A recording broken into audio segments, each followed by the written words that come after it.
Since it joined the Porsche lineup, the Cayman has always been the hardtop coupe counterpart to the Boxster, but for 2017, this relationship has been cemented with a common numerical name, 718.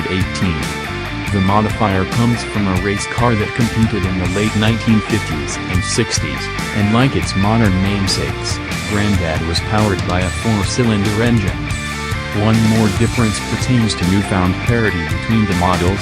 In the past, Caymans had a little more power than similar Boxsters, one way Porsche justified charging a little more for the coupe. Now both the base 2.0-liter and 2.5-liter S engines make the same output in either 718. To find out what the 718 Cayman S and its turbocharged 2.5-liter flat 4 sound like, certainly a point of contention for the already controversial motor, watch our video below.